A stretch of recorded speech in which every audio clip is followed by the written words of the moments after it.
तर नमस्कार मित्रांनो, आपल्या कृषी टेजवर आपलं स्वागत आहे मित्रांनो.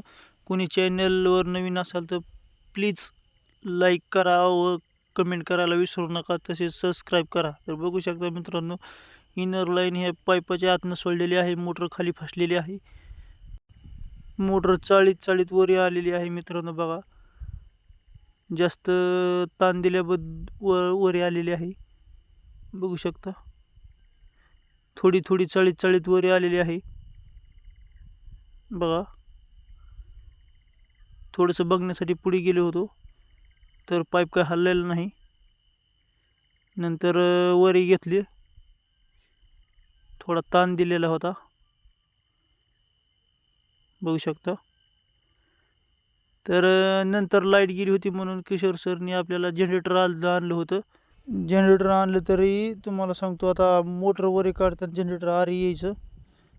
तर किशोर सरनी फुल रेस केली की लगेच मोटर वरी आली. आरी येत नव्हतं, काय नव्हतं. बघू शकता जनरेटर बघू शकता आपण. थांबा, हे बघू शकता, हे जनरेटर ट्रॅक्टरचं जे जनरेटर आहे बघा. तर आपण ह्याच्या आतमध्ये इनर लाईन सोडलेली आहे. बघू शकता, ही मोटर इनर लाईन खाली सोडल्याशिवाय मोटर निघत नाही. बघा, ही PVC पाईप आहे 2 इंची. बघू शकता का, इनर लाईन आतमध्ये सोडलेली आहे, वरी निघत आहे.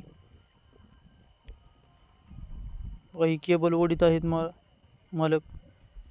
ही पाना टाकावंच लागतो खाली, नाही तर नंतर जर मोटर खालनं लॉकने सोडून दिली तर ही याच्यामधनं खाली जाऊ शकते.